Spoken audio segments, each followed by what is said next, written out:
एक बहुत पुराना हमने सुना था कि चूल्हे के अंदर यदि एक छोटी सी भी चिंगारी रह जाती है, हवा लगते ही वो अग्नि हो जाती है।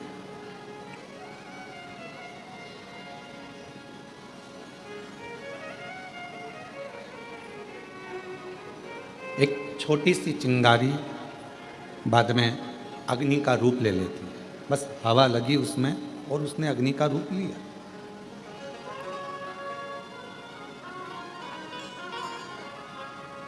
जैसे भट्टी में, चूल्हे में एक छोटी सी अग्नि रखी रहती है जिससे वो कभी भी प्रज्वलित कर ली जाए, उसी तरह मेरे देवादिदेव महादेव भी जब पृथ्वी पर भेजते हैं, जन्म देते हैं, माँ के गर्भ से आपका हमारा जन्म होता है। और भगवान देवादिदेव महादेव जब माता के गर्भ से आपको और हमको जन्म देते हैं, तब एक भक्ति की छोटी सी चिंगारी हमारे अंदर रख देते हैं। और जब हम पृथ्वी पर जन्म ले लेते हैं, कहीं शिव महापुराण की कथा की हवा हमें लगती है तो हमारी भक्ति की अग्नि फिर प्रज्वलित होने लगती है। और वो भक्ति की जो अग्नि है वो पापों को समाप्त करने के लिए, तृष्णा को, वासना को, अहंकार को समाप्त करने के लिए होती है।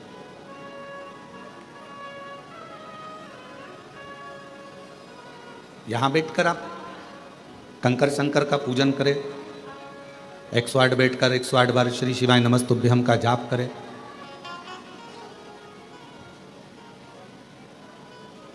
बीच बीच में जलवृष्टि भी होती रही,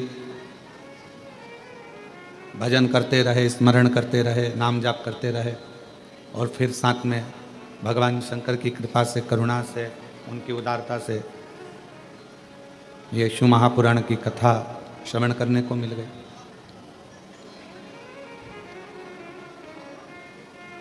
हमारे पूर्व का कोई प्रारब्ध होगा जिस प्रारब्ध के कारण हमको ये सब मिल रहा है। पूर्व का कोई प्रारब्ध होगा, कोई अच्छा कर्म होगा जिसके कारण बस हमें सनातन धर्म में जन्म मिला, भारत वतन मिला और भगवान देवादिदेव महादेव की कथा मिली। यह हमारे पूर्व का कोई अच्छा कर्म है।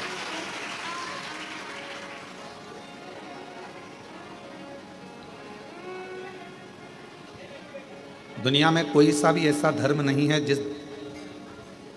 दुनिया में कोई सा भी ऐसा एक मजहब नहीं है जिसमें पत्थर को भी पूज कर परमात्मा बना दिया जाता। भारत की भूमि पर केवल एक सनातन धर्म ऐसा है, हिंदू धर्म ऐसा है, जो एक पत्थर को भी पूज कर परमात्मा बना देते हैं और परमात्मा की आराधना कर लेते हैं।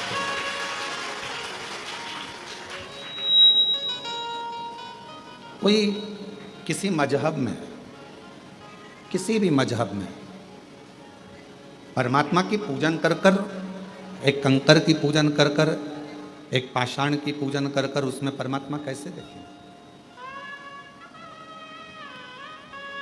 ये बल किसी में भी नहीं।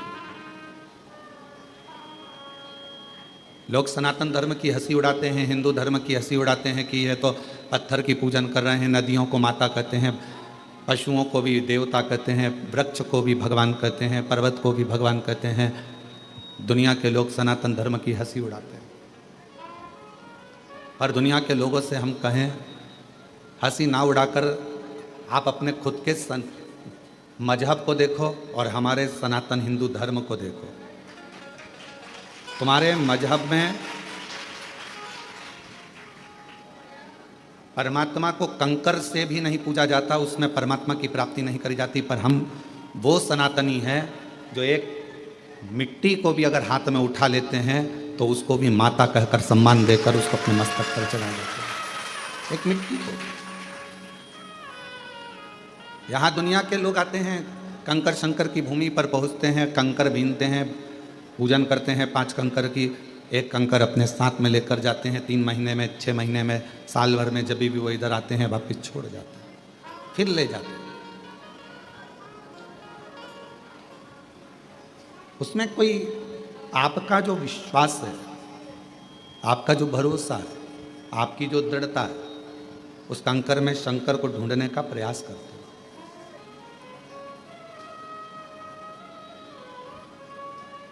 और मैंने तेरे ही भरोसे बाबा, तेरे ही भरोसे हवा भी उड़ती जावांगी बाबा।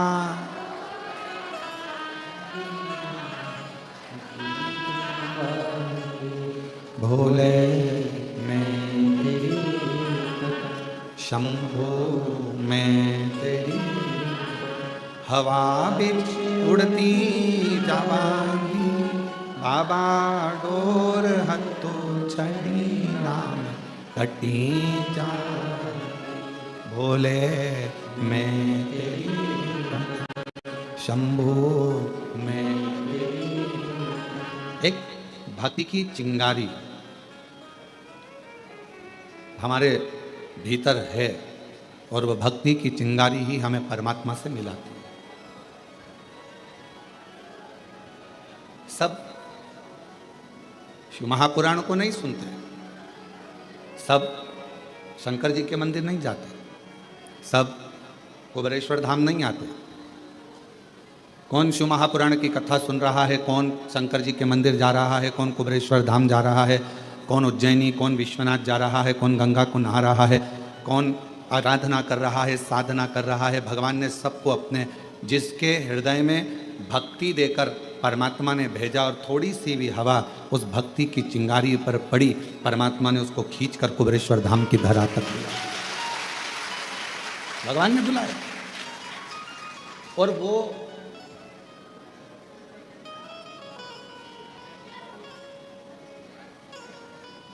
आपने अपने भांजे को फ़ोन लगाया, भांजी को फ़ोन लगाया, दीदी को फ़ोन लगाया कि नहीं तुम्हें राखी पर आना पड़ेगा, राखी पर आना पड़ेगा।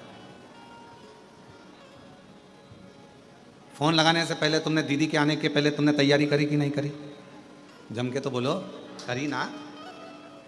पत्नी ने पूछा क्यों? वो दीदी आने वाली है इंदौर वाली, वो जीजी आने वाली है झांसी वाली, ग्वालियर वाली, क्या दोगे उनको? वो दतिया से आएगी, वो वहाँ भोपाल से आएगी, वो इंदौर से, उसको क्या दोगे? मैंने विचार कर लिया है, उसको 1000 रुपये का लिफाफा दे देंगे, भांजा भांजी को 500 रुपये दे देंगे, और दामाद आएंगे तो उनको कपड़े दिला देंगे। मैं बाजार ले जाऊँगा, जीन्स टी शर्ट दिला दूँगा, मैं उनको वस्त्र दिला दूँगा। बहन को घर पर बुलाया, भांजे को घर पर बुलाया, उसके पहले तुमने व्यवस्था कर ली देने की। उसी तरह कुबेर भंडारी जिसको बुलाता है कुबेरेश्वर धाम पर, उसको देने की व्यवस्था पहले कर लेता है कि इसको मुझे क्या दे, मुझे क्या प्रदान करना है, मैं क्या दूंगा इसको। क्योंकि ये मेरे यहाँ आएगी और खाली अगर चली गई तो 10 जगह जाकर कहेगी हम तो कुबेरेश्वर धाम होकर आए थे, हम तो होकर आए, हमें बाबा ने दिया नहीं, हमको 3 महीने में वापिस जाना था, हमको दिया नहीं। उसके मन में भाव उत्पन्न हो।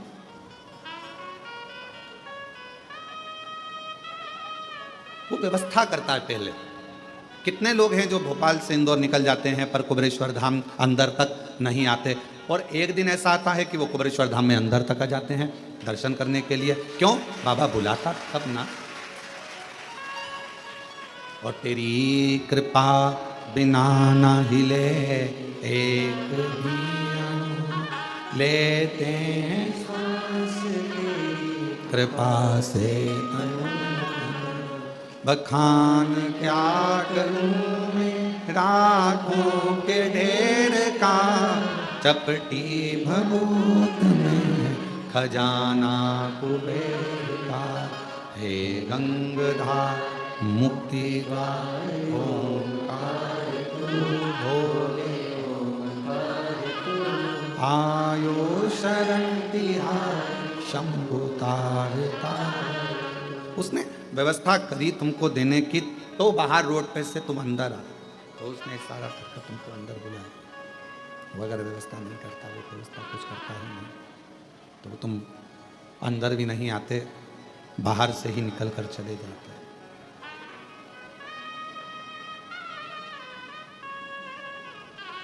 जो आया पहुँचे, बाबा का दर्शन किया, जल चढ़ाया, 108 बार श्री शिवाय नमस्तुभ्यम कहा, कंकर शंकर पूजन करी, मंत्र जाप किया, नाम जाप किया, स्मरण किया, तो शिव त्रिकालदर्शी कैलाशी अविनाशी भगवान शंकर करुणा क्यों ना करें, कृपा क्यों ना करें।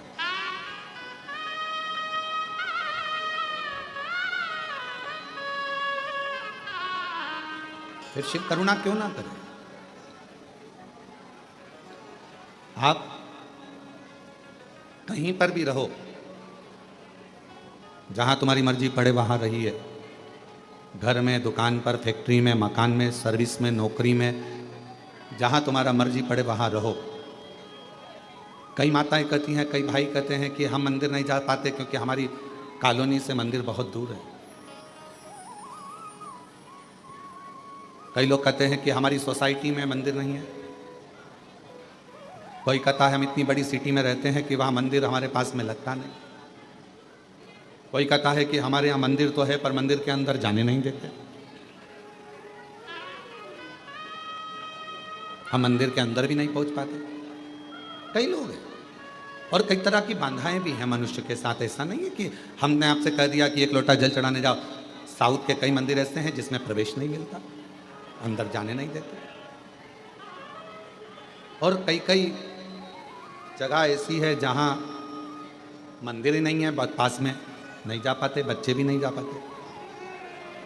तो शिव महापुराण की कथा के वायव्य संहिता में एक बड़ी सुंदर बात कही, बड़ा सावधानी से सुनिएगा इस चरित्र। वायव्य संहिता में श्री वेदव्यास जी वर्णन कर रहे हैं और वायव्य संहिता के अंतर्गत वेदव्यास जी कहते हैं कि अगर तुम मंदिर तक ना जा सको, तुम शिव पर एक लोटा जल चढ़ाने के लिए अपने नज़दीक के शिवालय में, देवालय में ना जा सकें, कोई मंदिर नज़दीक नहीं है, कोई शिवालय नज़दीक नहीं है, तो वायव्य संहिता में वेदव्यास जी कहते हैं कि अपने घर में यदि बेलपत्र का वृक्ष है, बेलपत्र का छोटा सा भी अगर पौधा है, तो उसमें थोड़ा भी जल आप प्रतिदिन चढ़ा रहे हो तो समझ लेना कि 12 ज्योतिर्लिंग में आप जल चढ़ा रहे हो। 12 दिन। ये वायव्य संहिता कर। मान लो मंदिर नजदीक में नहीं है, बीमारी बहुत ज्यादा है, तकलीफ बहुत ज्यादा है, कहा हमने कथा में सुना है कि जल चढ़ाने जाना चाहिए, तो वहां बेलपत्र का अपने गमले में एक छोटा सा पौधा लगा, छोटा सा पौधा, और छोटा सा पौधा लगाकर उस पौधे की परवरिश करो, जल चढ़ाओ। जब वो पौधा बड़ा हो जाए तो किसी बगीचे में जाकर कहीं शिवालय में, देवालय में, कहीं पर एकांत में उस पौधे को लगा दो।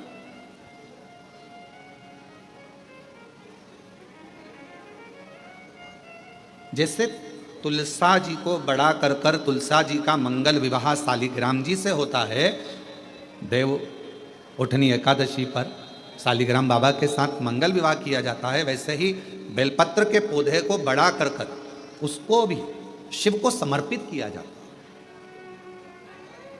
भगवान शंकर को समर्पित किया जाता है।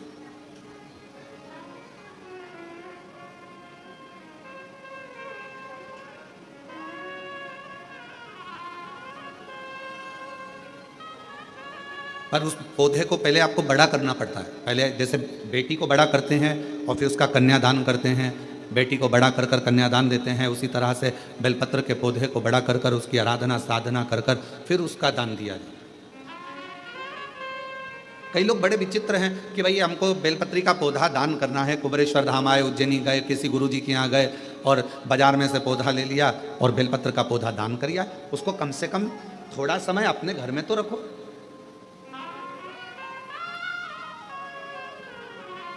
गौदान का नियम मालूम है आपको? कितना लोग जानते हैं गौदान के नियम को?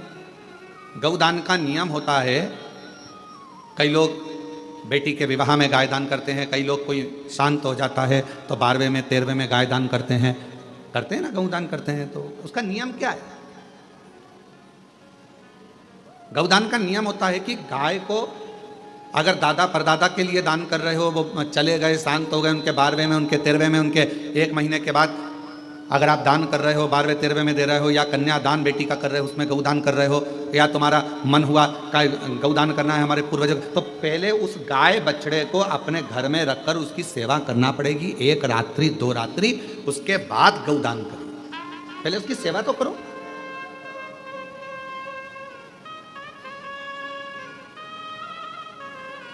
आपने तो डायरेक्ट फोन कर कर कह दिया गाय लिया ना, दान करना है। पंडित जी ने संकल्प छुड़ाया, गाय दरवाजे पर आई और 1 मिनट में संकल्प छूटा। पंडित जी से कहा ले जाओ गाय, लेके जाओ जल्दी से, गाय बछड़ा लेकर जाओ। पंडित जी गाय बछड़ा लेकर चले, ढीले कम करो, गाय बछड़ा पंडित जी लेकर चले। ये श्रेष्ठता नहीं। तुलसा जी का पौधा घर में रखकर उसको पोषित कर कर बड़ा कर कर फिर शालिग्राम भगवान से विवाह कर कर फिर दिया। बेलपत्र का पौधा पहले बड़ा कर कर अपने घर में थोड़ा सा, नहीं ज़्यादा रख सकते तो 8 दिन 7 दिन 5 दिन 15 दिन 20 दिन 1 महीना 2 महीना 4 महीना 6 महीना जितना आपका रख सकते हो रखकर फिर किसी जगह पर लगाए।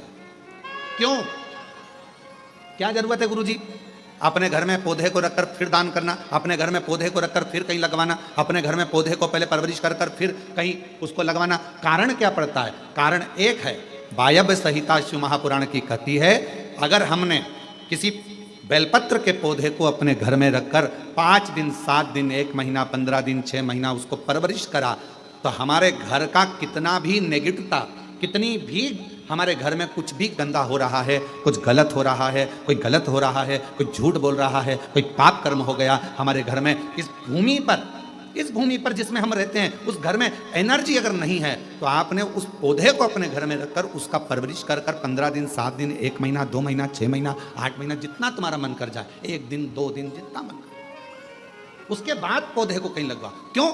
वो हमारे घर का पूरा गलत जो भी विचार होंगे, गलत सोच, गलत विचार, गलत ऊर्जा वो पौधा ग्रहण कर लेता है। बेलपत्र का पौधा अपने अंदर उतार लेता है। बेलपत्र का,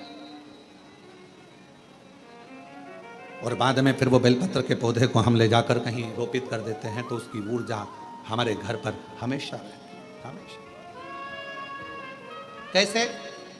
इसके सत्य प्रमाण क्या हो सकता है? तो सत्य प्रमाण का स्मरण करिएगा। एक गाय को 5 दिन 7 दिन 9 दिन 15 दिन अपने दरवाजे से रोटी दीजिए, 9 दिन रोज रोटी दो, 10वें दिन गाय तुम्हारे दरवाजे पर आकर खड़ी हो जाए। बोलो खड़ी होगी कि नहीं होगी? जम के तो बोलो, खड़ी होगी ना।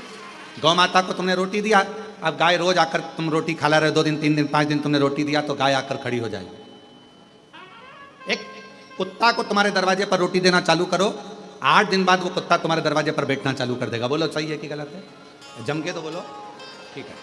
एक पक्षी के लिए 2 दिन 5 दिन 7 दिन अपने घर के छत पर अनाज डालकर देखो, 7 दिन के बाद पक्षी तुम्हारे दरवाजे पर तुम्हारे छत पर आना चालू करेंगे कि नहीं करेंगे? बोलो बोलो, जम के बोलो।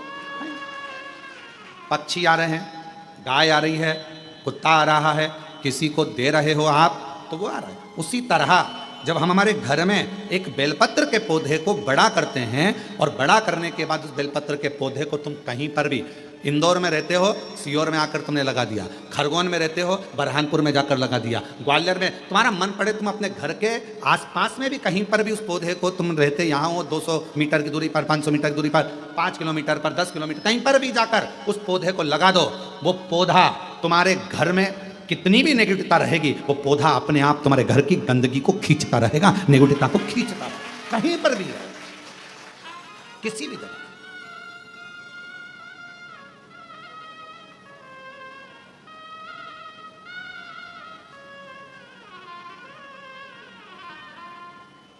उस ऊर्जा को वो पौधा अपने पास की ऊर्जा को देता रहता है। और सरल भाषा में समझो, वायव्य संहिता को व्यास जी महाराज द्वारा रचित शिव महापुराण की वायव्य संहिता और सरल भाषा में समझो। बेटी को शादी कर दिया, बेटी चली गई अमेरिका, ठीक है। अमेरिका में जाने के बाद, अमेरिका में पहुंचने के बाद बेटी को तुम्हारी याद आ रही कि नहीं आ रही है? जम के बोलो जरा, आ रही है। तुम्हें बेटी की याद आ रही कि नहीं आ रही है? आ रही। याद आ गई तो कभी ना कभी तो तुमसे फ़ोन पर बात करेगी, मम्मी कैसी हो, मैं पहुंच गई हूँ, अच्छे से हूँ, अभी कितनी बज रही है तुम्हारी इंडिया में, हमारे यहाँ तो ये टाइम हो रहा है। बेटी से बात करो उसकी, अर्थात वो अपनी ऊर्जा से तुम्हारी ऊर्जा की ओर अग्रसर।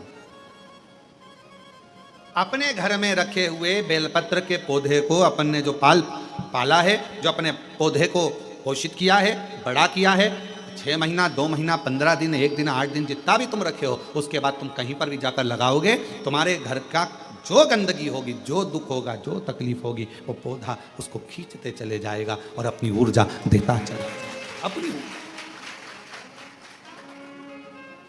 एक बेलपत्र में कितना बल है, कितना, एक बेलपत्र की ऊर्जा में कितना बल है। एक पत्र है, अच्छा है, देखिए।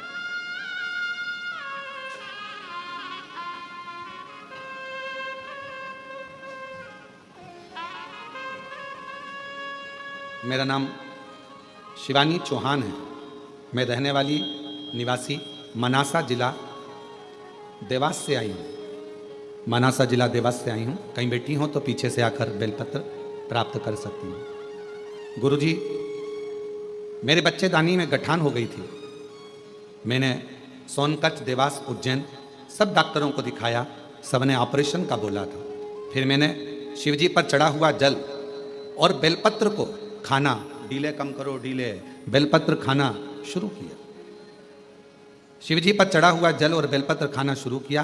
फिर मैं 5 दिन के बाद डॉक्टर को बताने गई तो उन्होंने बताया कि गठान गल चुकी है, ऑपरेशन की कोई जरूरत नहीं है। ये पत्र, ऑपरेशन की कोई जरूरत नहीं, गठान गल गई। शिव कथा कहती है, शिव महापुराण की कथा कहती है, शिवजी पे चढ़ी हुई, शंकर भगवान पर चढ़ी हुई एक बेलपत्र,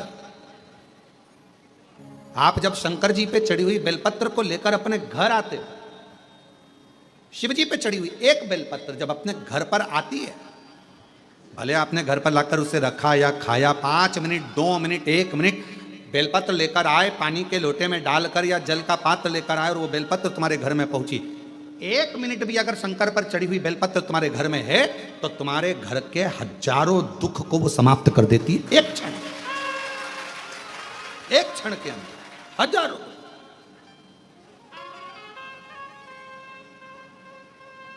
एक पत्र और है, देखिए, अच्छा है, बहुत अच्छा।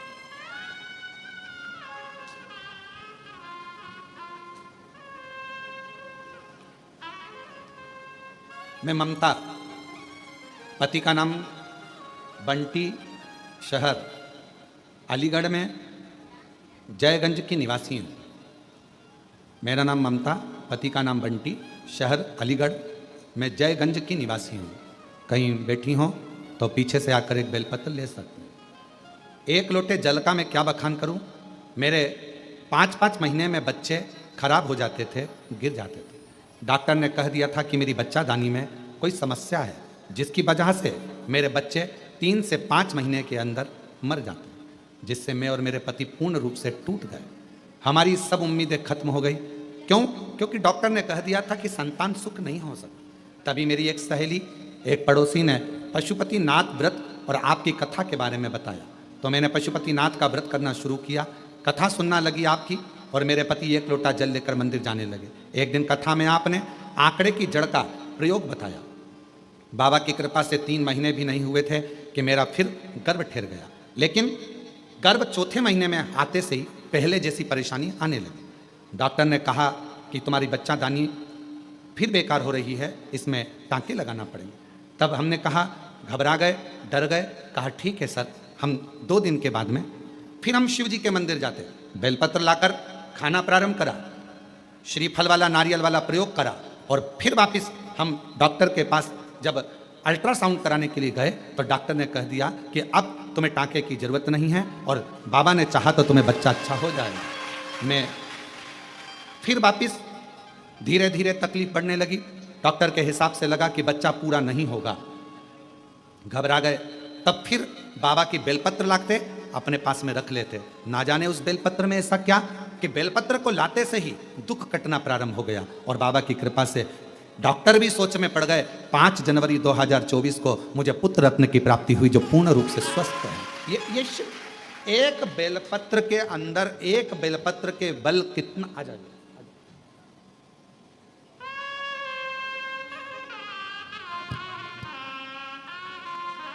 इनको हो गया, ठीक है बेटा, ठीक है बेटा, बेटा किस पे हो गया था, ठीक है। बाबा की कृपा से गठान पूर्ण तरह से बेलपत्र का प्रयोग करने से पूर्ण तरह से ठीक हुई। एक बार जोरदार ताली बजाकर साहब।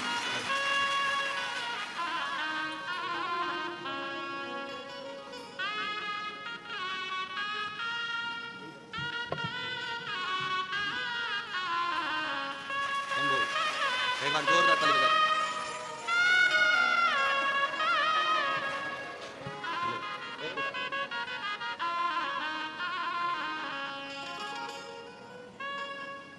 जो जैसी कामना लाया वो वैसा ही फल पाया। जो जैसी कामना लाया वो वैसा ही फल पाया।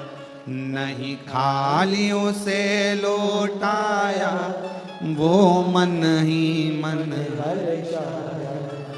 और कर दिया माला माल काशी वाले, लुटा दिया भंडार काशी वाले, लुटा दिया भंडार काशी वाले, कर दिया माला माल काशी वाले।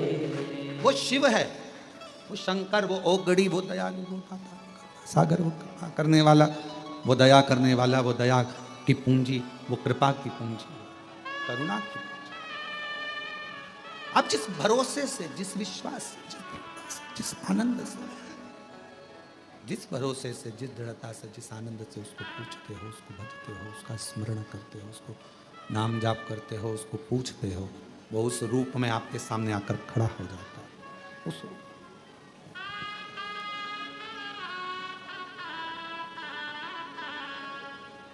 आपको लग रहा होगा कि आप शिव महापुराण की कथा सुनने के लिए बैठे हो, पर उसको चिंता हो रही होगी कि आया है तो इसको कुछ ना कुछ देकर भेजना पड़ेगा।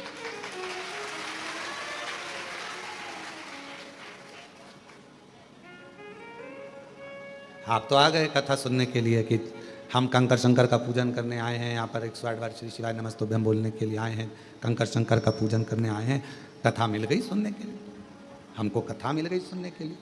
इतने खुश हो रहे हो आप लोग, तो आपको कथा मिल गई सुनने के लिए। पर उससे तो पूछो उसको कितनी तकलीफ हो रही होगी, आएगा ही अब देना तो पड़ेगा, हो जाना तो पड़ेगा। विचार करो, उसको टेंशन है, थोड़ा आया है, देना है इसको कुछ ना कुछ। वायव्य संहिता कहती है कि बेलपत्र का पौधा, बेलपत्र जीवन में एक ऊर्जा प्रदान करता है।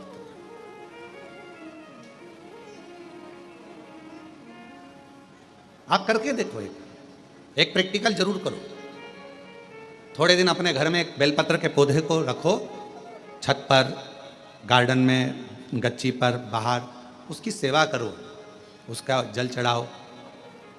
फुर्सत मिल जाए तो 2 मिनट बैठकर उसके पास में आप शिव नाम श्री शिवाय नमस्तुभ्यम लीजिए।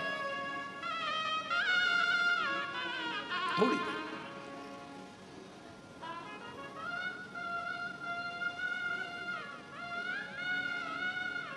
हमारे यहाँ बाबा का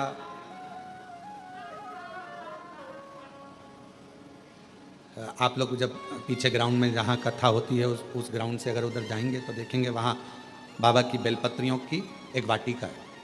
और उस वाटिका में आसपास में आप 2 क्षण के लिए बैठकर भी अगर भगवत नाम श्री शिवाय नमस्तुभ्यम का स्मरण करते हैं तो आपको इसमें आनंद की अनुभूति है, आनंद की अनुभूति होती शिव नाम से।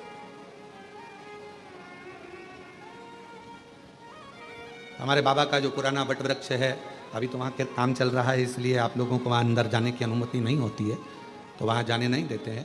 पर जो पुराना वट वृक्ष है वहाँ पर भी आप कभी, जब वहाँ का काम पूरा हो जाएगा तो आप लोग दर्शन करेंगे। जब आप वहाँ पहुँचेंगे, बैठेंगे, वहाँ की ऊर्जा का स्मरण करेंगे तो आपको ज्ञात होगा।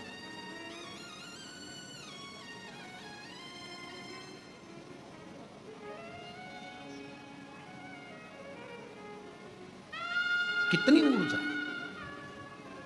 कितना बल एक बेलपत्र के पत्र में होता, कितना बल। और हम सबसे कहेंगे, जिन मेरी बहनों के हाथ कंपन होते हैं, हाथ कांपते हैं, जिन मेरे भाइयों का शरीर कांपता है, थोड़ा थोड़ा कंपन शरीर में होता रहता है, हम उनको भी कहेंगे, उनसे भी निवेदन करें कि अपने जेब में 2 जेब होती है, एक जेब में मोबाइल रखो मना नहीं है, एक जेब में पैसा रखो मना नहीं, पर एक जेब में आप शिव जी पे चढ़ी हुई बेलपत्र को रखना प्रारंभ करो, फिर आपके शरीर का स्थिरता धीरे धीरे धीरे धीरे अपने आप आना प्रारंभ हो। जिनका शरीर कांपता है, डॉक्टर का इलाज करवाओ, डॉक्टर शिव का एक रूप है, दवाइयाँ लो, गोलियाँ लो, जांचें कराओ, और साथ में कहीं अगर बेलपत्र का पौधा है, बेलपत्र का वृक्ष है, उस बेलपत्र के वृक्ष की छांव में थोड़ी देर बैठकर, बेल के वृक्ष की छांव में बैठकर श्री शिवाय नमस्तुभ्यम का स्मरण करो। 8 दिन 15 दिन कर कर देखो, 16वें दिन हमको पत्र लिखकर भेजना कि तुम्हारे हाथ पैर कांपने में थोड़ी आनंद हुआ कि नहीं हुआ, ठीक होना चालू हुआ कि नहीं। ऊर्जा एक बेलपत्र की पत्ती में वो बल होता है, एक बेलपत्र के वृक्ष में वो बल होता है जो सुख प्रदान करता है।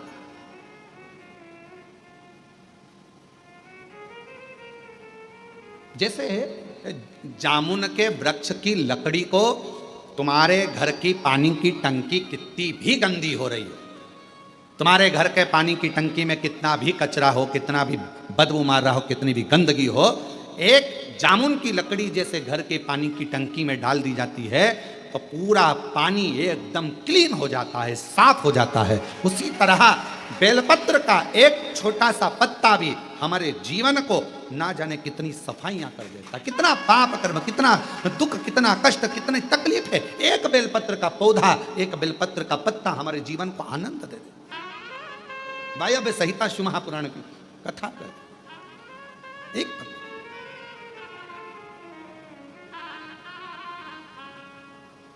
वो माता एक कीर्तन गाती हैं, इस बेलपत्र में क्या बल है जिसमें मेरा भोला मगन है। क्या बल है इस बेलपत्र में, क्या बल। कल हरतालिका तीज रहेगी, 26 तारीख की हरतालिका तीज है।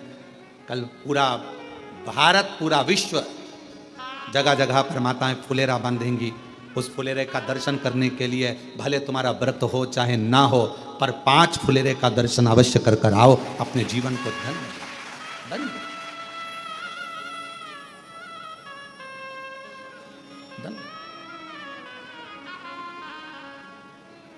करो दर्शन। यहाँ पर भी फुलेरा बनता है, व्यासपीठ यहाँ है, यहाँ पर हर साल कई वर्ष हो गए बनते हुए। बाबा के, हमारे घर पर भी बनता है, बाबा के धाम जहाँ जहाँ मंदिर है हो सकता है। हम तो यहाँ तक कहेंगे आप लोगों से, किसी शिव मंदिर में अगर कोई फुलेरा ना बांधे और आपको अगर भगवान सामर्थ्यता दिया है तो कुछ पेड़ों की पत्तियाँ तोड़कर उसको धागे में बांधकर फूल वगैरह लगाकर आप अपनी तरफ से 2 लकड़ियों को या 4 लकड़ियों का कैसा भी बनाकर, या डलिया हो तो डलिया, उसको बांधकर शिव जी के मंदिर में आप ही अपनी तरफ से फुलेरा लटकाया ना, तो वो भी आना क्या लगा।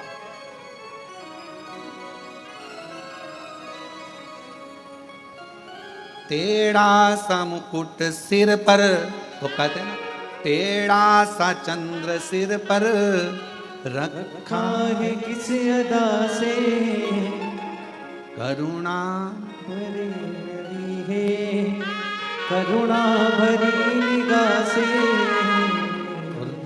बिन मोल जब से छवि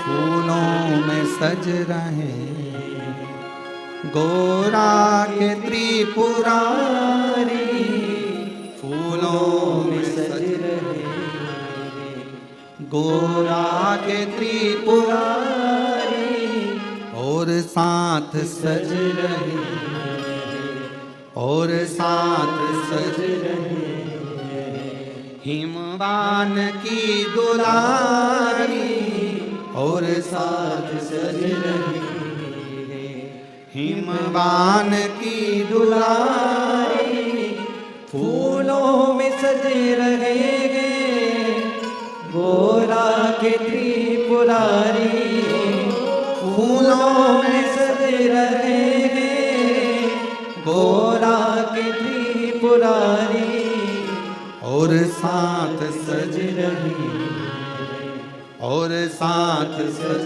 रहे हिमवान की दुलारी, और साथ सज रहे हिमवान की दुलारी। वो एक आनंद बेलपत्र के पत्र में, वो आनंद एक बेलपत्र के पौधे में। चंदन की लकड़ी को कीचड़ में पटक दो तो भी सुगंध देती है, चंदन की लकड़ी को अलमारी में बंद कर दो तो भी सुगंध देती है, चंदन की लकड़ी को एक कपड़े में बांध कर रख दो तो भी सुगंध देती है, चंदन की लकड़ी को छत पर रख दो तो भी सुगंध देती है, चंदन की लकड़ी को जमीन में गाड़ दो तो भी सुगंध देती है। चंदन की लकड़ी चाहे कीचड़ में पटको चाहे कचरे में पटको, पर चंदन की लकड़ी अपनी सुगंध दिए बिना नहीं रहती। उसी तरह बेलपत्र अपना असर दिखाए बिना रह नहीं सकता। बेलपत्र और बेलपत्र का पौधा अपना असर दिखाए बिना रहता नहीं है, वो उसकी ऊर्जा वो दिखाता है, उसका ऊर्जा हमें सुख देता है। शिव जी के मंदिर में जाओ ना तो तुम वहां से प्रसाद मांगो ना मांगो, पर एक बेलपत्र का प्रयास करा करो। हाँ, यहाँ लोग आते हैं, बेलपत्र कई माताएं पूजन कर कर चली जाती हैं, वहाँ बेलपत्र पड़ी रहती है, कई माताएं उसको उठा लेती है, धोती है, खा लेती, उठा लेती, खाती। कई माता यहाँ का बेलपत्र उनको लगा कि हम वो दूसरे ने पूजन करी, नहीं नहीं, बेलपत्र तो बेलपत्र है ना, शिव तो शिव है ना। किसी ने कह दिया शंकर जी के मंदिर में कौन कैसा बेलपत्र चढ़ा कर गया, कौन की क्या कामना थी, शंकर जी को बेलपत्र चढ़ा कर गया, वो बेलपत्र हम उठा कर लिया, खा लिया तो कोई कष्ट तो, अरे कौन ने कहा कष्ट? बेलपत्र अपना असर दिखाता है, कोई भी चढ़ाए, कैसा भी चढ़ाए। चलो तुम जाओ बेलपत्र के हाथ में, लोग कह रहे हैं वो बेलपत्र हमारे ऊपर असर करेगा कि नहीं करेगा। हम एक बात कहते हैं, 10 का नोट या तुम एक काम करो 500 का नोट, कोई मुर्दे को जलाने के लिए शमशान में गए और चलते चलते शमशान के पास में 500 का नोट की गड्डी मिल गई तुमको, 500 के नोट की गड्डी, 50,000 रुपए तुमको मिल गए और तुमने वो उठा लिए। अब वो नोट निकाल कर चाय वाले की दुकान पर जाकर पूछना, भैया हमें शमशान से मिला था, चलेगा क्या? चलेगा कि नहीं चलेगा? फिर वही 500 रुपए लेकर तुम सुनार की दुकान पे जाना, क्या भैया हमें कोई अच्छी सी लौंग बता दो, हमें 5-10 हजार रुपए की, पर हमारी को गड्डी जो है बोलो शमशान से मिली है, तुम्हें चलेगी कि नहीं चलेगी? वो कहेगा नोट तो नोट है रे, शमशान का होए चाहे मसाण का होए चाहे व्यापार का, नोट तो नोट, 500 का नोट तो चलेगा। और पटक के गड्डी देख ले, दौड़ेगा भी, 2 मिनट में गड्डी गायब, तू पटक के देख। अब उसको क्या करना, शमशान का है कि कहाँ का है, उसको तो मतलब है नोट से। उसी तरह बेलपत्र कैसा है, कौन ने चढ़ाया, किसने चढ़ाया, कैसे चढ़ाया? आप तो बाबा का नाम लेकर श्री शिवाय नमस्तुभ्यम, मेरे बाबा इसको औषधि कर दो, मेरे बाबा प्रसाद के रूप में दे दो, औषधि कर कर दे दो, बाबा बड़ी दुखी हूँ, कष्ट में हूँ, कंकर शंकर पे से उठाया, लिया, धोया, खाया, शिव जी को समर्पित। अब उसमें भेद करना,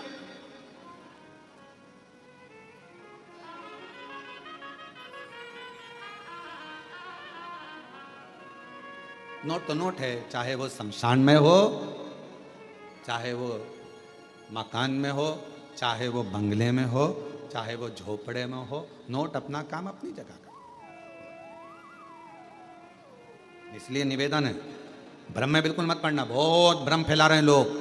आज के जमाने में पहले लोग शिव जी को जानते नहीं, मानते नहीं, और अब जब से शिव महापुराण की कथा दुनिया के लोग श्रवण करना चालू करे तो शिव पुराण के ऊपर शंकर जी पर ज्ञान देने वाले 4 गुने हो गए। ऐसा मत करना, शिव जी रूठ जाएंगे, ये मत करना।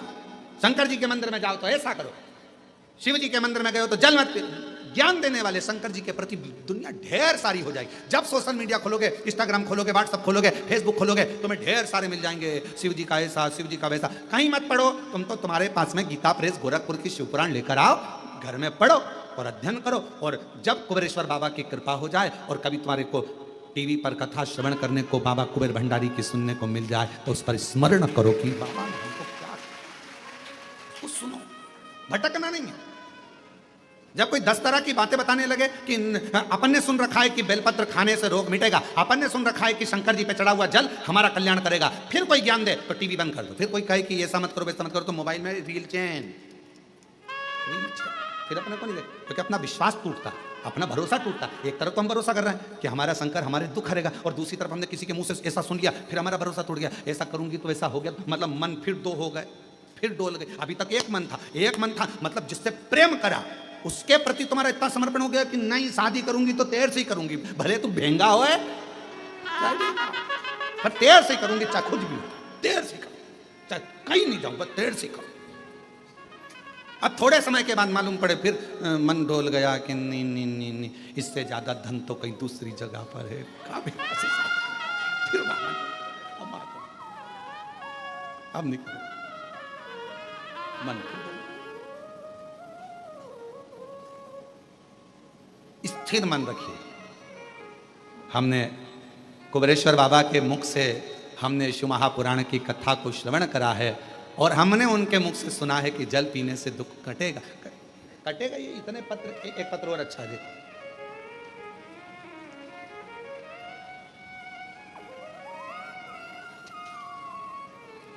अभी कुछ समय बाद हम यहाँ पर एक बड़ा एक रूम बना रहे हैं कांच का, जितने पत्र बाहर भी पढ़ते हैं कथाओं में, और जितने पत्र यहाँ आते हैं जिन जिनको बाबा ने कृपा करी, उन सब के पत्र, आप कहाँ हो उससे मतलब नहीं, आपका पत्र मेरे बाबा के दरवाजे पर हमेशा आपके रूप में रहेगा। ये पत्र इकट्ठे करें।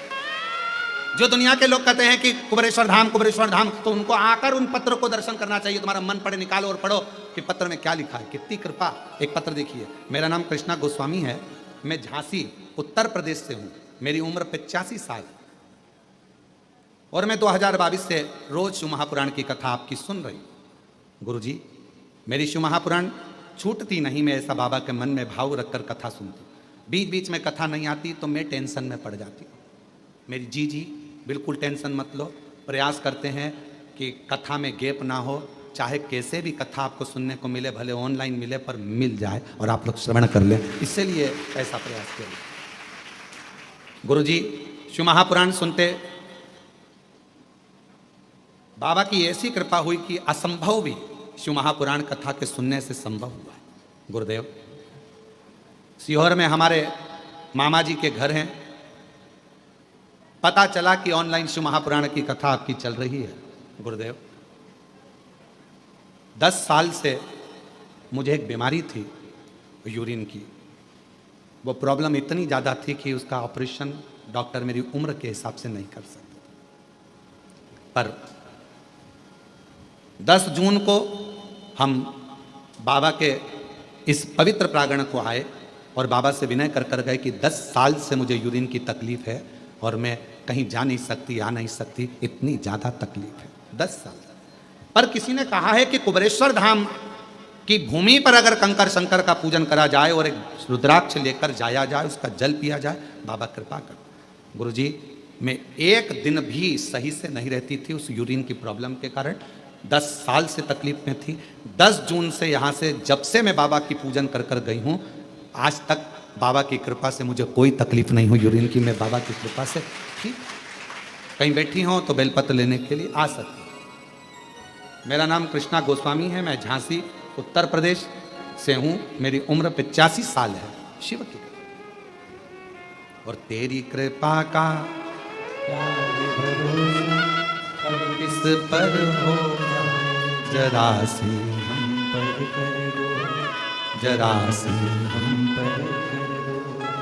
तेरी कृपा का क्या है भरोसा, कब किस पर हो जाए, जरा सी हम पर कर दो, जरा सी हम पर कर दो। जिस पर भी हो गई तेरी कृपा करुणा, वो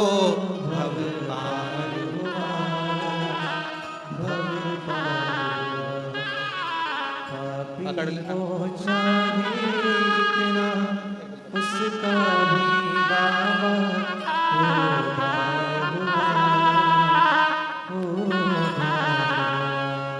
आ जाओ, धीरे से आ जाओ। जैसे तेरे मन को जरा सी हम पर कर दो, जरा सी हम पर कर दो। तेरी कृपा का क्या है भरोसा, कब किस पर हो जाए, जरा सी हम पर कर दो, जरा जिस पर भी हो गई तेरी कृपा करुणा वो भव पार हुआ, भव पार हुआ। पापी हो चाहे जितना उसका भी बाबा उद्धार हुआ, उद्धार हुआ। गिद्ध अजामिल गणिका जैसे तेरे मन को भाए, जरा हम पर कर दो, जरा हम पर कर दो। जैसे चंदन की लकड़ी को कहीं पर भी दबा दो, चंदन की लकड़ी भले कीचड़ में पड़ी हो पर वो अपनी सुगंध देती ही देती है। उसी तरह बेलपत्र कैसा भी हो वो हमको फल देता ही देता है, उसका आनंद हमारी जिंदगी में सुख प्रदान करता है। कर इसलिए तेरे डमरू की धुन सुन के मैं काशी नगरी आई हूँ, तेरे डमरू की धुन सुन के मैं काशी नगरी आई हूँ, तेरे डमरू की धुन सुन के मैं काशी नगरी आई हूँ, तेरे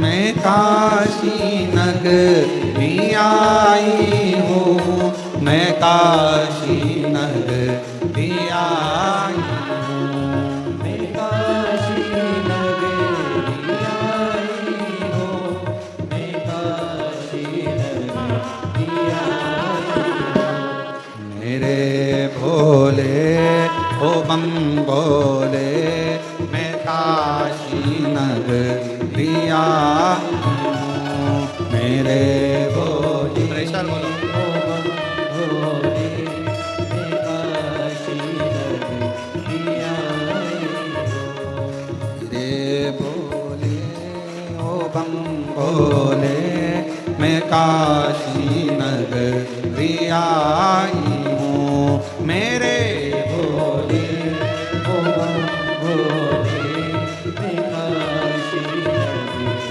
आई हूँ।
लियो बोले तेरी काशी में मोती है सुना है हम लियो बोले तेरी काशी में मोती है सुना है हम लियो बोले तेरी काशी में मोती है सुना है हम लियो बोले तेरी काशी में मोती है उसी मोती को पाने को मैं काशी नगरी आई हूँ उसी मोती को पाने को मैं काशी नगरी आई हूँ मेरे भोले ओ बम भोले मैं काशी नगरी आई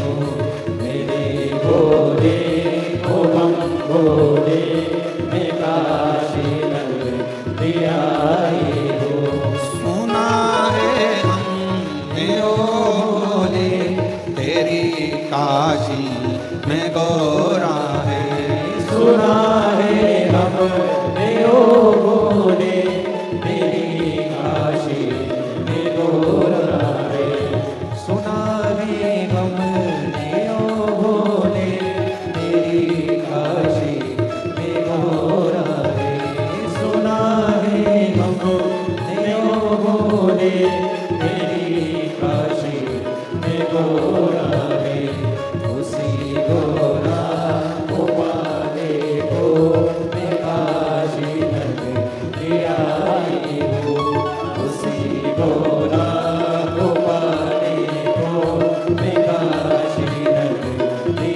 आई हूँ मेरे भोले ओ बम भोले मैं काशी नगरी आई हूँ मेरे भोले ओ बम भोले मैं काशी नगरी आई हूँ मैं काशी नगरी आई हूँ मैं काशी नगरी आई हूँ मैं काशी नगरी आई हूँ मैं काशी नगरी आई हूँ हर हर अपने स्थान पर बैठकर भगवान शिव जी से अपने मन का भाव करिए दिल से प्रार्थना करो विनय करो निवेदन करो जहाँ जगह मिले वहाँ बैठकर भगवान शिव जी से अपने मन का भाव कहो हृदय से प्रार्थना करिए विनय करिए निवेदन करिए दिल से बाबा को जहाँ भी जगह मिले वहाँ बैठ जाओ और बाबा को अपने हृदय का भाव बड़े आनंद के साथ कहें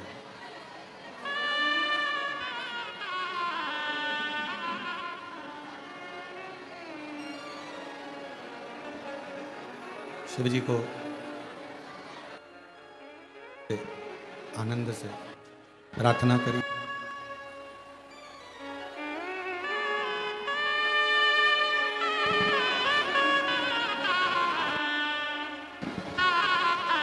शिव कृपा भगवान देवादिदेव महादेव भगवान शंकर करुणा सागर दया सागर भगवान शिव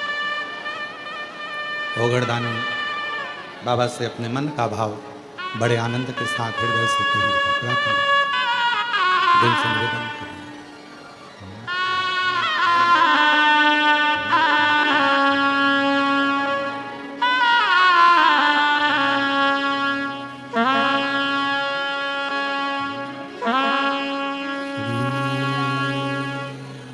शिवाय नमस्तुभ्यं श्री शिवाय नमस्तुभ्यं श्री शिवाय नमस्तुभ्यं श्री शिवाय नमस्तुभ्यं श्री शिवाय नमस्तुभ्यं भोला सब दुख काटो, ओ भोला सब दुख काटो।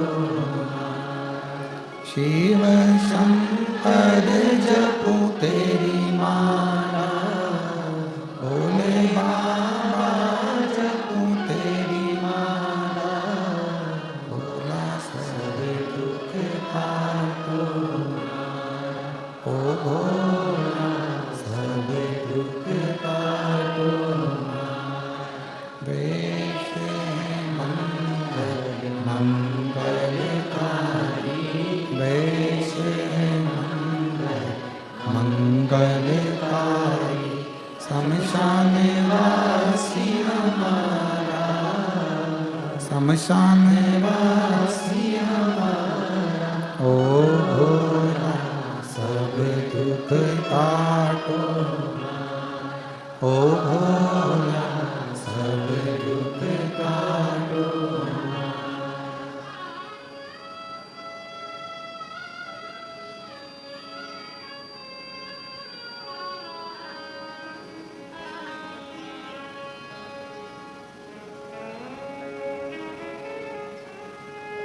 बाबा देवादिदेव महादेव भगवान शिव, ओगड़दानी कांदर्शी कैलाशी विनाशी भगवान शंकर, दया करने वाले दातार भगवान शिव, करुणा करने वाले करुणा सागर भगवान शंकर, जो नित्य नूतन कृपा करते हैं, दया करते हैं, करुणा करते हैं, जैसे भगवान देवादिदेव महादेव भगवान शंकर की करुणा, कृपा, दया, उनकी उदारता, उनकी करुणा।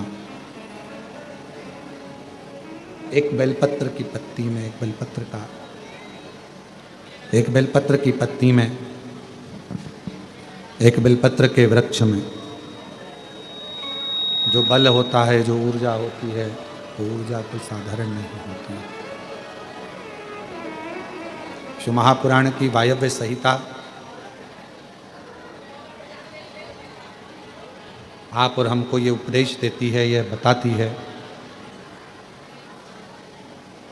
कि जब मानव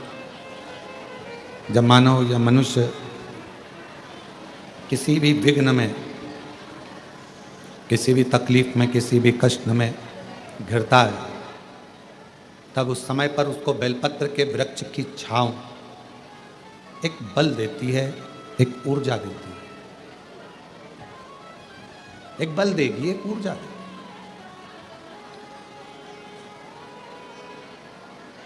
हरतालिका तीज का प्रारंभ जैसे माँ पार्वती जी बाल्यावस्था में थीं,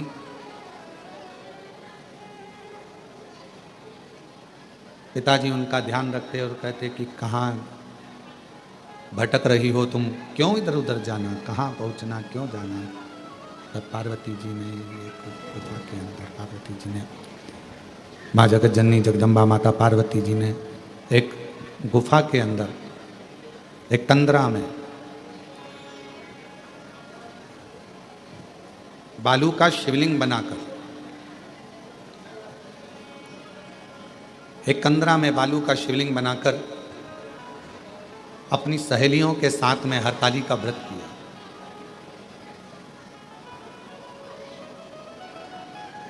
भले दुनिया की दृष्टि में यह हो सकता है कि कई माताएं कहती हैं कि हमारा तीज का व्रत तो श्रावण महीने में हो गया, किसी का व्रत छोटी तीज के रूप में, कोई का व्रत बड़ी तीज के रूप में हो गया, कोई का व्रत कहीं, कोई का व्रत कहीं हो गया।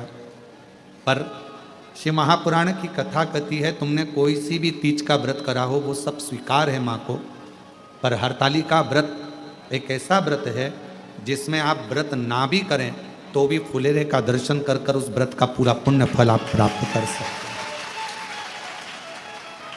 हरताली का व्रत करें ना करें, पर उस व्रत का केवल फुलेरे का दर्शन कर कर भी हम फल प्राप्त कर सकते। फल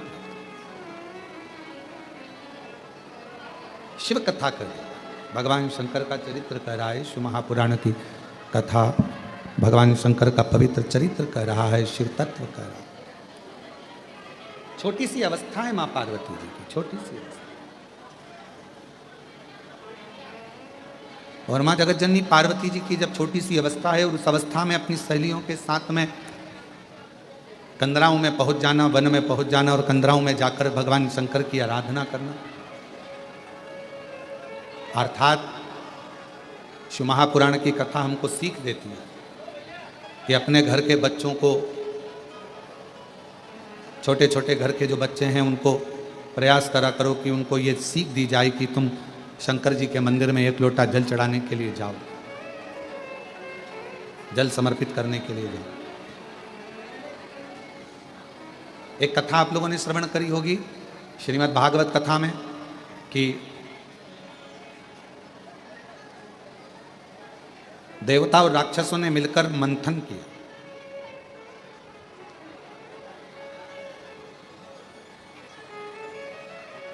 और देवता राक्षस मिलकर मंथन कर कर अमृत की प्राप्ति कर रहे हैं। पर उस अमृत से पहले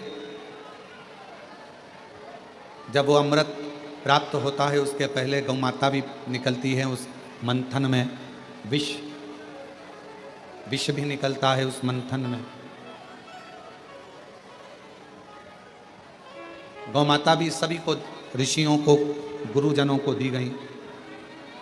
विष निकला, उस विष को भगवान देवादिदेव महादेव को दिया गया, भगवान शंकर को दिया गया। बाहर की आवाज़ बढ़ा दो जिससे चोंगों की आवाज़ दूर दूर तक सुनाई।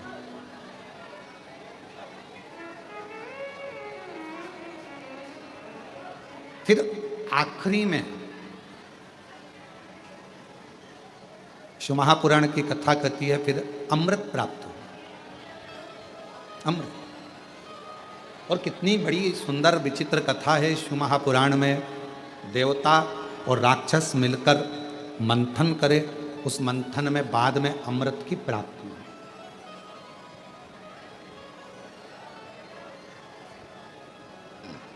मंथन में अमृत निकला। घर में भी दो तरह के लोग रहते हैं, समाज में, परिवार में, मोहल्ले में, कुटुंब में, गांव में, नगर में, शहर में दो विचार के लोग रहते हैं। एक देव बुद्धि के लोग रहते हैं, एक राक्षस बुद्धि के लोग। और प्रतिदिन अपने घरों में अपन, हो सकता है कि कोई का स्वभाव क्रूर हो, राक्षस प्रवृत्ति का हो, असुर प्रवृत्ति का हो, थोड़ा क्रोधीला हो, और किसी किसी का स्वभाव एकदम नम्र, देवताओं की तुल्य, गौ माता के तुल्य अच्छा हो, श्रेष्ठ हो, किसी किसी का स्वभाव अच्छा हो। अब इसमें शिव महापुराण की कथा कहती है, भगवान शंकर का चरित्र कथा है, शिव तत्व कथा है, शंकर जी की कथा कहती है। आपस में कितना भी झगड़ा हो रहा हो, आपस में कितनी भी लड़ाई हो रही हो, कितना भी झगड़ा हो रहा हो, पर आखिरी में जैसे मंथन में विष निकला, गौमाता निकली, रतन निकला, माणिक मोती निकले, औषधि निकली, उसी तरह घर में जब क्लेश होता है, एक दूसरे से झगड़ा, सास बहू का झगड़ा हो, बहन भाई का झगड़ा हो, बहन बहन का झगड़ा हो, देवरानी जेठानी का झगड़ा हो, परिवार मोहल्ले में कितना भी झगड़ा हो, पर शिव पुराण की कथा कहती है इन झगड़े में आखिरी में इतना याद जरूर रखना कि सब निकल जाए मन का मेल, तब अमृत जरूर निकलना चाहिए, मतलब एक दूसरे में साझा जरूर होना, तब एक दूसरे से साझा बनाओ। जेठानी से कितना भी झगड़ा हो जाए ना, देवरानी से कितना भी झगड़ा हो जाए, सास बहू का कितना भी झगड़ा हो जाए, भाई भाई का कितना भी झगड़ा हो जाए, रिश्तेदार का कितना भी झगड़ा हो जाए, मोहल्ले में कितना भी आपस में झगड़ा हो जाए, पर शिव महापुराण की कथा कहती है झगड़ा कितना भी हुआ हो पर बात करना कभी बंद मत करो, भले थोड़ी करो पर बात जरूर। क्यों? कितना बड़ा भी झगड़ा हो उसका अंत बातों से ही हो। हम क्या करते हैं कि झगड़ा हुआ तो बात करना बंद कर देते हैं, झगड़ा हुआ तो हमने बोलना बंद कर दिया, झगड़ा हो गया तो हमने उसका मुंह देखना बंद कर दिया, झगड़ा हो गया तो हमने बात करना बंद कर दी। मतलब वो फिर बात धीरे धीरे धीरे धीरे बढ़ती जाती और वो झगड़ा फिर आखिरी में बहुत बड़ा घात उत्पन्न करता है, घर को, परिवार को, कुटुंब को, नातों को, रिश्तों को तोड़ देता, तोड़। कितना भी झगड़ा, बात करना कभी बंद मत करो, थोड़ा थोड़ा चर्चा, थोड़ी थोड़ी बातें चलते रहे। कभी सीखिएगा अपने जीवन में, संतों से, साधुओं से, गुरुजनों से, तपस्वियों से, साधकों से, उपासकों से अच्छा कोई जीवन में कोई गुरु मिल जाए तो उससे सीखने का प्रयास करिएगा। यहाँ तक आपको शिव महापुराण की कथा भी ये सीख देती है कि आप सीखिएगा कि कितना कितना दुनिया के कितना कितना लोग अपशब्द कहते हैं, ताना देते हैं, गालियाँ देते हैं, आड़ा टेढ़ा कहते हैं। कई लोग अपने अपने फेसबुक पर अपने अपने लेखनी में हर कुछ हमारे लिए हो चाहे बाबा के लिए हो लिख देते हैं, और वो लोग फिर दूसरी बार धाम पर आते हैं। पर हम कभी भी उनसे इस तरह की बात नहीं करते कि तुमने क्या लिखा। हम उनका सम्मान ही करते हैं, उन्होंने जो लिखा अपनी मर्जी से। कभी तो बाबा कृपा करेगा। दुनिया के लोग न्याय करने में जल्दबाजी कर सकते हैं, पर मेरा शंकर भगवान, मेरा कुबेरेश्वर बाबा एक ना एक दिन न्याय जरूर करते हैं। किसी ने हमको गाली दी है तो उसको भी एक ना एक दिन गाली खाने को मिलती ही है। किसी ने हमको अपशब्द कहा तो उसको भी एक ना एक दिन अपशब्द सुनने को मिलता ही है। किसी ने हम पर उंगली उठाई तो एक ना एक दिन उस पर भी उंगली उठती ही है। ये विचार अपने अंदर, आप शंकर के भक्त,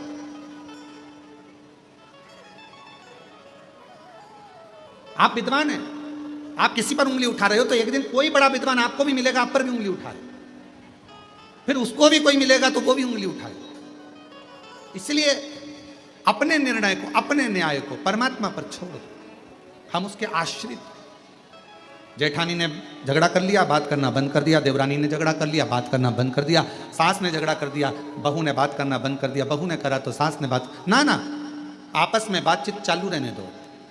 कभी ना कभी ये झगड़ा एक ना एक दिन ठंडा होगा, और जब ठंडा होगा तब फिर आप और दुनिया के लोग फिर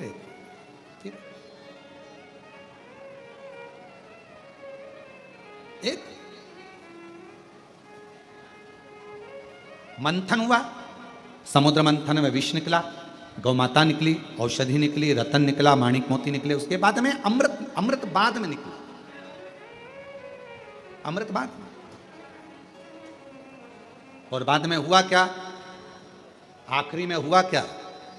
भगवान नारायण, भगवान विष्णु मोहिनी स्वरूप धारण कर आ गए, और मोहिनी स्वरूप धारण कर आए, और जितने जितने असुर थे, राक्षस थे, वो सारे राक्षस उस मोहिनी स्वरूप को देखने में लग, देखने उस मोहिनी स्वरूप। आज कथा कर रही है ये समुद्र मंथन की, और मंथन की कथा कर रही है कि राक्षसों का ध्यान, असुरों का ध्यान भगवान नारायण के उस मोहिनी स्वरूप पर चला गया, और अमृत भूल गए, अमृत भूल गए। अब अमृत पर उनका ध्यान नहीं है, अब उनका ध्यान गया है उस स्वरूप पर। इतनी सुंदर स्त्री, इतनी सुंदर मोहिनी स्वरूप, इतना सुंदर नारी है, इतना सुंदर नारी है, इतनी सुंदर नारी, इतनी सुंदर नारी, उस नारी पर, उस स्वरूप पर ध्यान, उस स्वरूप पर ध्यान। अब अमृत याद नहीं आ रहा, अब अमृत नहीं दिख रहा।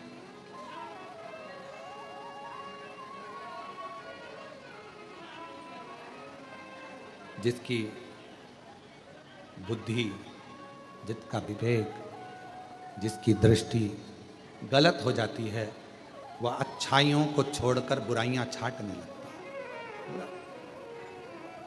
एक तरफ सुंदर स्त्री है, दूसरी तरफ अमृत है। असुरों को यह थोड़ी ना मालूम है कि इसमें नारायण है, वो तो स्त्री है ना उनके लिए। एक तरफ सुंदर स्त्री है, एक तरफ अमृत है। अब तुमने इतनी मेहनत करी है, इतना मंथन किया है, इतना सारा मंथन करा तो उसमें अमृत निकला है, तो तुम्हारा ध्यान उस पर, अमृत पर जाना चाहिए। 4 बैग होते हैं, 4 बैग हैं। 4 बैग में एक में कपड़ा भरा हुआ है, एक में सामान भरा हुआ है, एक में अपना ओढ़ने का, बिछाने का भरा हुआ है, सब सामान रखा है। 4 बैग में से एक बैग ऐसा रहता है जिस बैग में आपका 200, 500, 1000, 2000 रुपये रखे रहते हैं आने जाने के लिए। कोई मोबाइल रखा रहता है, कोई सामान रखा रहता है। तो आप सबसे ज़्यादा ध्यान कौन से बैग का रखते हो? उसी का रखोगे ना जिसमें अपना धन होगा, जिसमें अपना मोबाइल होगा, जिसमें अपना पर्स होगा, जिसमें अपना सामान होगा। ध्यान तो वही आएगा। पर देवताओं ने इतनी मेहनत करी, असुरों ने इतनी मेहनत करी, मंथन कर कर अमृत निकाला, तो असुरों का ध्यान तो उस अमृत की ओर जाना चाहिए था, पर असुरों का ध्यान सुंदरता पर चले गए। बड़ी सुंदरता, उनका ध्यान अमृत पर नहीं गया, स्त्री की सुंदरता पर गया। जिंदगी में ऐसा मोड़ आता है, व्यक्ति आकर्षण की ओर खिंचता चला जाता है। आकर्षण, कोई ने बहुत बड़ी जटा बढ़ा ली, कोई ने बहुत चंदन लगा लिया, कोई ने बहुत श्रृंगार कर लिया, तो लगा बहुत पहुंचा हुआ बाबा होगा, बहुत पहुंचा हुआ बाबा जी है, बहुत पहुंचा हुआ संत है, बहुत पहुंचा हुआ सन्यासी। कोई ने फैलारा ज्यादा कर लिया तो बहुत पहुंचा हुआ बाबा होगा, संत होगा। ना ना, इससे पहचान नहीं होती। संत की, सदगुरु की, साधु की, सन्यासी की, तपस्वी की, साधक की, उपासक की, एक सच्चे भक्त की पहचान केवल एक है, वो अकेला रहे चाहे भीड़ में रहे, उसके चेहरे पर प्रसन्नता बनी ही रहे।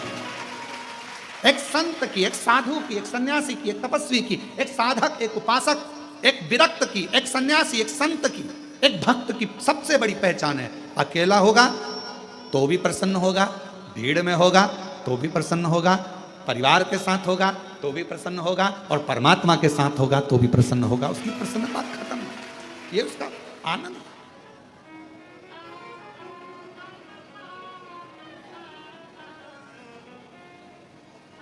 प्रसन्नता।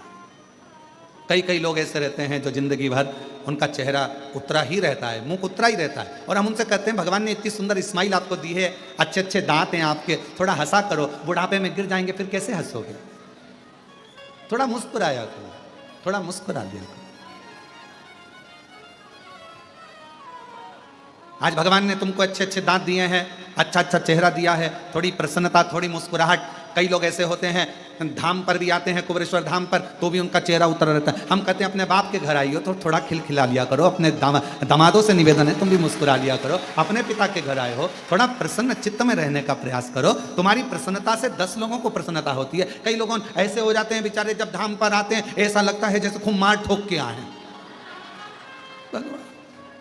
शंकर जी भी सोचेंगे क्यों आ गई, इससे तो घर पे अच्छी थी, वहीं अच्छी थी। ऐसा चेहरा लेकर बाप के सामने बेटी, बाप के सामने बेटा जब मुस्कुरा कर आता है तो बाप भी मुस्कुराता है, हंसता है, प्रसन्न है। कितना भी दुख है, कल कथा में था, कल कथा सुनी थी, तारकासुर शिव जी को देखकर हंसता है, शिव जी को चिंता पड़ जाती है कि मुस्कुरा रहा है दुख होने पर भी। कितना भी दुख है मुस्कुराओ, प्रसन्नो, आनंदित हो,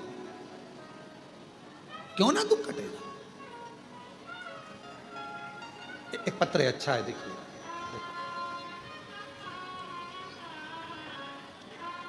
श्रीमती रीना देवी, पति का नाम लवकुश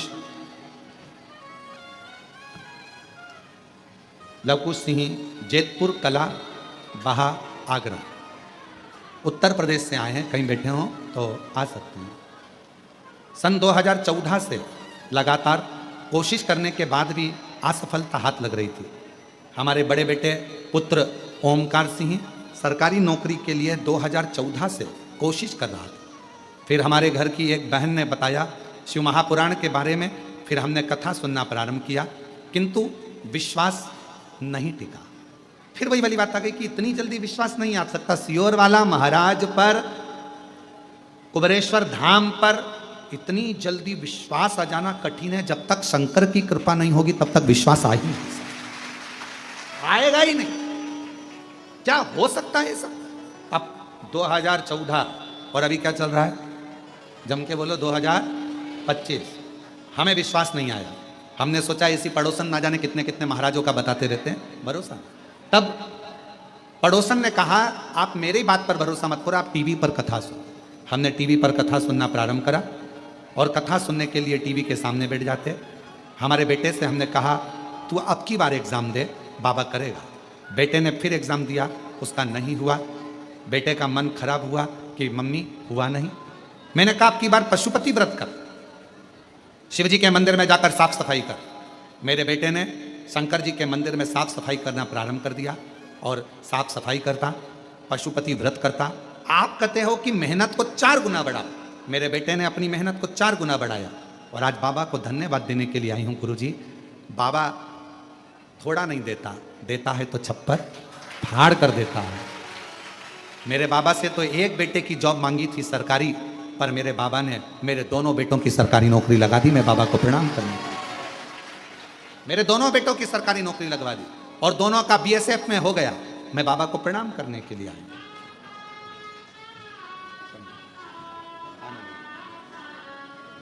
बधाई हो आपको, एक मिनट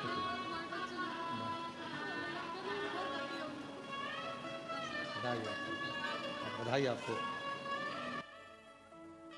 दोनों का बधाई, बहुत शिव का। दो बेटों का एक साथ सरकारी नौकरी लगा। एक बार जोरदार ताली बजाता हूं शिव।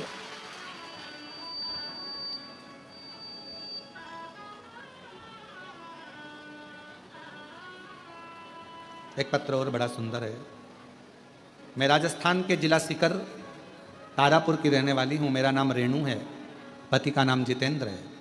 एक लोटे जल का मैं क्या वर्णन करूँ गुरुदेव। मैं पहले शिव को मानती नहीं थी, मैं कभी भी आपकी कथा नहीं सुनती थी। फिर मेरी मासी ने, दिल्ली में रहती हैं, मासी ने बताया कि सियोर वाला महाराज जी कथा सुनाता है, वो कथा तुम जरूर सुना करो, कथा में ही आदि दुख समाप्त हो जाते हैं। मैंने सोचा कथा सुनने से दुख समाप्त हो सकता है क्या। इतने सालों से टीवी चालू करती हूँ, बहुत मारा जाते हैं, पर ऐसा तो कभी नहीं हुआ। फिर आपकी कथा सुनना प्रारंभ करें।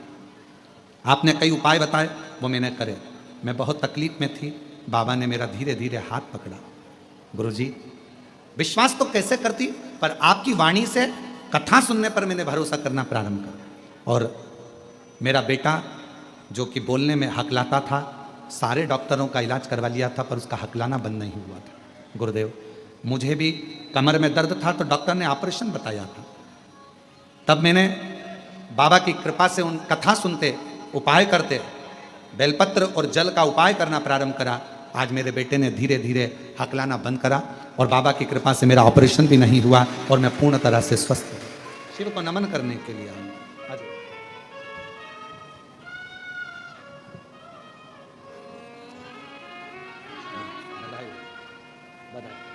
एक ही बेटे को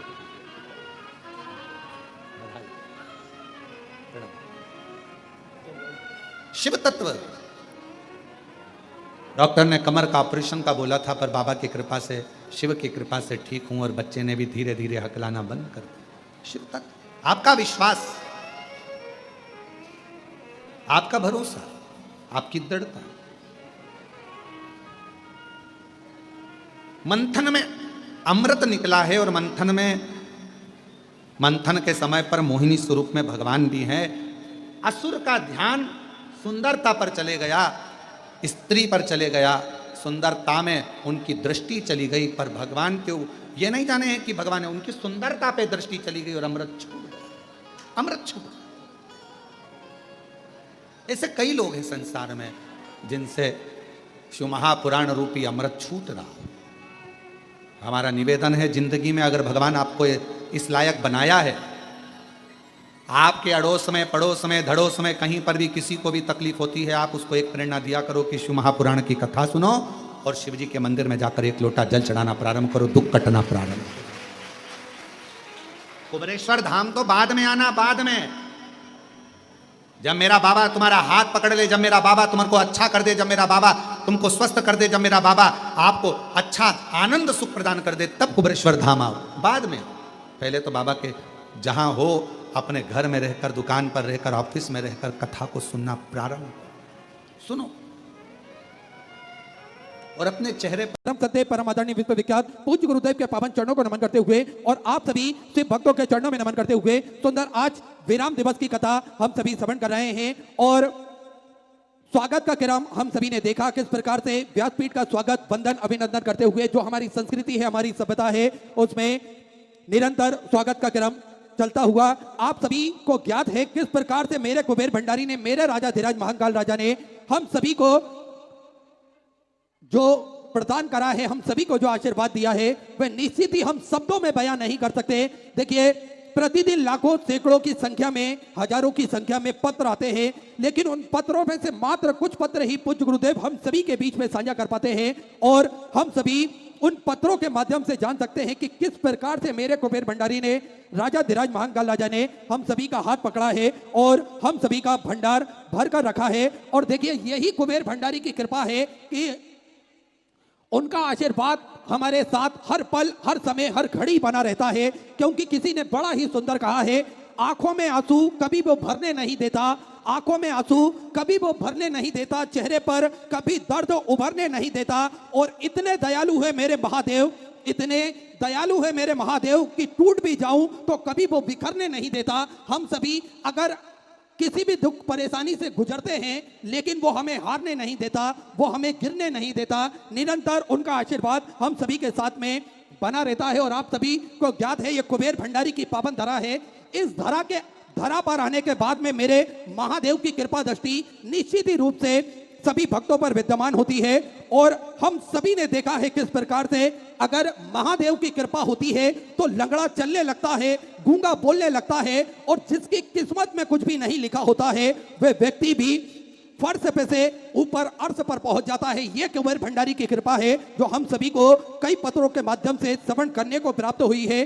कई भक्तों ने अपने निश्चित जो उनके अनुभव है हम सभी के बीच में साझा करें, और उससे ही हम सभी को यह प्रतीत होता है कि निश्चित ही मेरा कुबेर भंडारी हम सभी का भंडार भरता है, हम सभी का निश्चित ही साथ वो हमेशा देता है। और आप सभी को ज्ञात है, सिद्धपुर नगरी सीहोर की पावन धरा पर विशाल कुबेरेश्वर धाम की स्थापना होने जा रही है। ये एक ऐसा धाम बनने जा रहा है जो 12 ज्योतिर्लिंग के मध्य में केंद्र में स्थापित होगा। कंकर शंकर की यह पावन धरा, कंकर शंकर की यह पावन भूमि जप स्थली है, तप स्थली है, साधना स्थली है, आराधना स्थली है। भगवान की कृपा दृष्टि इस धरा पर हमेशा विद्यमान होती है।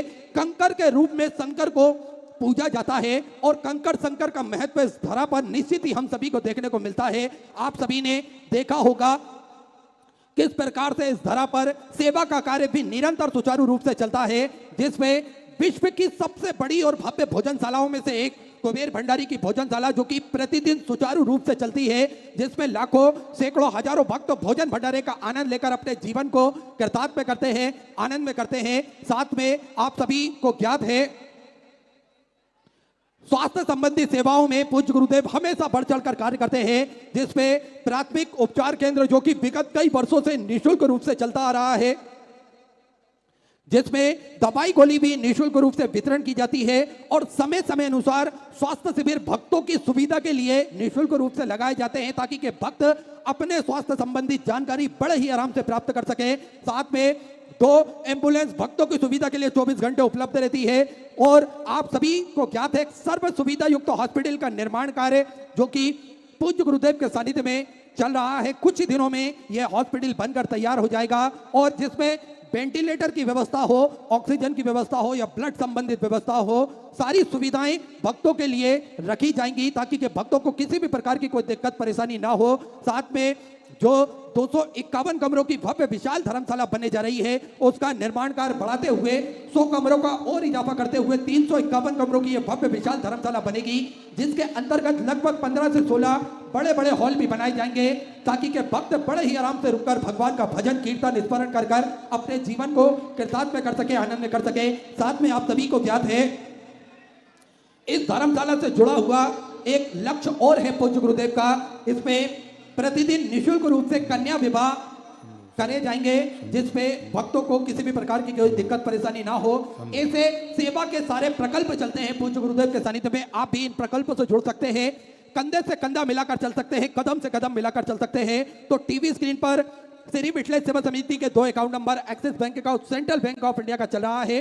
दोनों में से किसी भी अकाउंट में अपनी स्वराशि जमा कर अपना नाम आप व्हाट्सएप पर भेज सकते हैं। आइए सीधे व्यासपीठ की शरण में चलते हैं। पूज्य गुरुदेव के सानिध्य में हम सभी आज विराम दिवस की कथा श्रवण करेंगे। जय जय श्री राधे, हर हर महादेव, श्री शिवाय नमस्तुभ्यं।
सब दुखाती हो भवे तमाम सदा वंदे शरणं लग्नं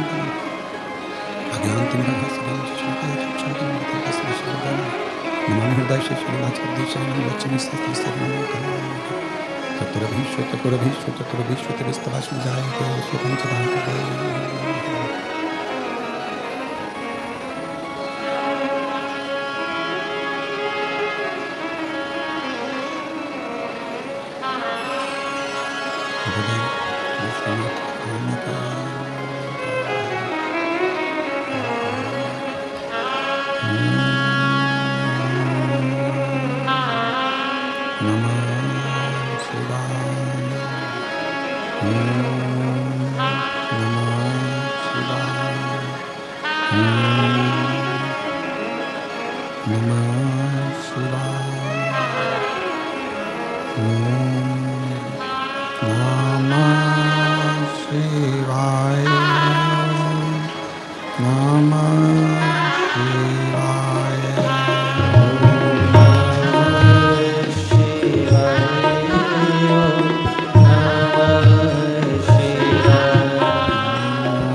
Purana